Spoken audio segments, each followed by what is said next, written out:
Hey guys, and welcome back to my channel, and happy holidays. Hopefully all of you guys are enjoying your time with your family, your friends, or whoever you're spending your time with.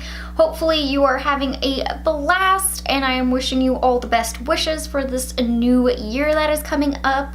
This is gonna be a video I have not done before. I'm kind of like, should I really do it? But I feel like I need to put this video out there because it is so much money for what you are going to be paying for, and I feel like it is nowhere near going to be worth it. So I have recently discovered the worst high-end foundation. I picked up the Kevyn Aucoin The Sensual Skin Fluid Foundation. I also picked up the Primed Skin Developer. Now these two, these are pricey. So the Sensual Skin Fluid Foundation is $65, and you get exactly 20 milliliters or 0.68 fluid ounces. So you don't even get a full ounce in here, and it's $65. The Prime Skin Developer, which I have in normal to dry, is $68. And in here you do get 30 milliliters or 1 fluid ounce. So at least you get 1 ounce in here. I had such high hopes for these two guys, and I was so let down. And I'm gonna share with you guys every detail of why. But let's start off with first saying that I did not actually spend the full $65 and $68. I was actually able to snag these two items from Hotlook. So if you do not know what Hotlook is, you need to download the app right now or go on the website. You will be addicted. So they have sales that go on every now and then. Every couple days they have a new sale that starts and one ends. And Kevyn Aucoin was one of those that came up, and then of course it went away. About a week is usually the time frame that those little sales of different brands are gonna stay up. So you kind of have to continuously be on the site and see when sales are coming up that are brands that you might be interested in. And this was one in which I was like, okay, I'm gonna splurge a little bit, I'm gonna try it. It wasn't too much of a splurge because I was actually able to score both these items. Each were $14.95, I believe, so it was a huge discount that I was able to snag these for, which I'm really happy that I did since it was such a big letdown. Oh my gosh, if I had spent the full amount on these two products, I would be going back to the store and being like, I need a refund. This is no. So let's go ahead and just dive right into it. These two products are supposed to do amazing things for your skin. So let's start with the primer. So as I already mentioned, I do have the normal to dry version. There is a normal to oily. I only snagged the normal to dry, which my skin is very combo. In the summers, my skin is like oily all over.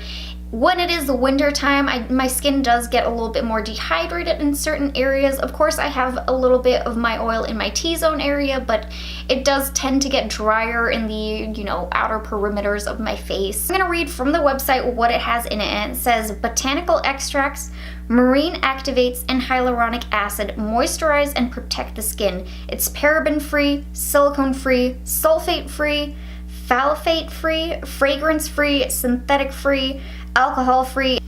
It is also supposed to make your makeup last so much longer. And here's my deal with this one. So this is actually not bad. Now it definitely does come out very much like a gel. It kind of feels like one of those styling gels. It is very tacky, which can be very good for when you're applying makeup. You do want it to be more tacky so it can adhere to your foundation a little bit better, which is one of the really good things from it.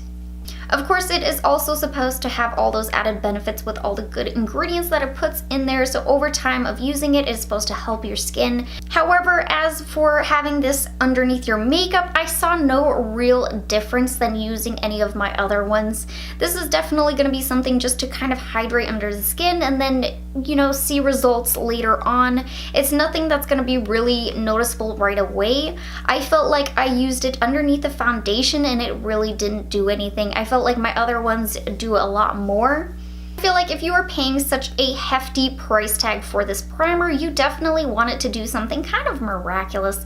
Well, not just miraculous, but something that is different than the other ones that you're using, and something to make your makeup actually last longer. So for that reason, I would not repurchase this one. I will definitely probably keep using it just to use it up, because I'm not gonna let it go to waste, because I saw no real issues with it. But I am definitely not gonna be repurchasing this one. I felt like it was definitely not worth it for the money, and for paying such a high price tag of $68 and only getting 1 fluid ounce of this. I mean, it really has to be some kind of miracle cream in here. Like, this better be the fountain of youth. So let's move on to the main attraction of this video, which of course is the foundation. So this is the Sensual Skin Fluid Foundation, and this is supposed to be oil-free. It is an ultra lightweight serum foundation which provides luminous coverage. It's infused with Pigmento Perfetto, a powerful marine-based algae extract known to fight anti-aging and loss of firmness, elasticity, and wrinkles. It's paraben-free, sulfate-free, phthalate-free, oil-free, water-free, powder-free, nano-ingredient-free, dermatologist tested. And of course, this one was $65 and you only got 0.68 fluid ounces. Let's go ahead and start with the whole package of it. So here is what the foundation itself looks like. It does look very luxurious and it does feel very heavy. It has a frosted glass to it, and the actual little foundation comes out in a dripper where the cap is this little top gold piece, and it is really nice. But here's what a quick little pump looks like on the back of my hand. It is definitely very liquidy. It does say it is water-free and oil-free, but it is very liquidy. When you first apply the foundation, you're either going to use a sponge or you're going to use a brush. I used both, so I tested it using my EcoTools blender and my Sigma F80.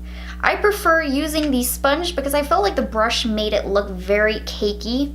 The coverage of this foundation is definitely more of a sheer to medium coverage if you build it up. It is definitely not full coverage. When you first apply it, you are going to see a lot of your natural skin poking through, and if you try to build it up with a second layer, you are still going to have that same kind of see-through look in a way. So I have been putting this foundation to the test for an entire week straight. I've been trying it so many different ways. The first day I tried it primer and foundation, did not work. The second day I tried just the foundation with my usual primer underneath, which I use the Smashbox Photo Finish. The third day I tried the primer on its own with my regular foundation.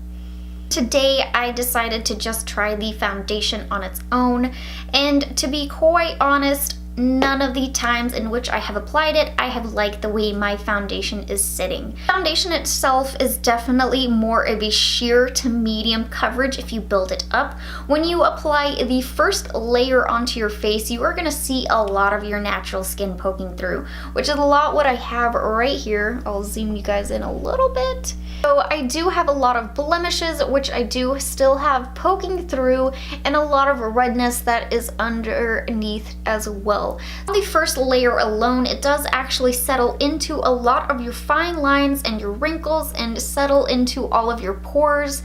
I actually had my mom test out the foundation as well, and it was actually sitting in her pores. Like, I got very close to her and I was like, oh my goodness. It was just not sitting nicely, and it was doing the same thing to me. It does also have a very cakey feel to it. It does feel like it's kind of thick on your face, even though it is supposed to be such a lightweight coverage. I feel like I can really feel it on my skin, and I tend to smile quite a bit, and it right away after about 30 minutes of wear time, I had those lines right by my mouth where it was just kind of like no foundation and it was just creasing up along the side. With my normal foundation, I never have that issue, so when this started to do it, I was like, oh Jesus, what is going on here? If you attempt to build it up even more, it feels like it just gets so much more cakey. On their website, it does say it is a very buildable coverage, but I do not feel that is the case. I feel like if you are building it up, it gets way too much, way too quickly. You are someone who has very even pigmentation on your face, you don't have a lot of redness or any discoloration, then this could possibly work for you. But for me, where I have a lot of redness, I have blemishes, I have all of the enlarged pores, and the smile line situation, it's just not a good combination. I feel like I just see myself in the mirror and I'm just like, I don't like my makeup today. Just so disappointing because I really wanted these two products to work out. They had both such great ingredients in them that are supposed to be so amazing for your skin, but because the foundation just takes away from all of the good ingredients inside of it and just not giving you a great look, the foundation is such a hard pass for me, and the primer not doing anything different or special, it is gonna be a pass. But with that being said, I really hope that you guys enjoyed this video and me just being very brutally honest on these two products. I feel like you have to be with all of these products because they're all not going to be winners. There is going to be stuff out there that is just going to be horrible, and it needs to be said. So you guys know the drill. Please comment, like, subscribe. I post 2 videos a week. I post once on Wednesdays and the second time on Sundays. So I will see you guys in my next video. And happy holidays. Bye guys.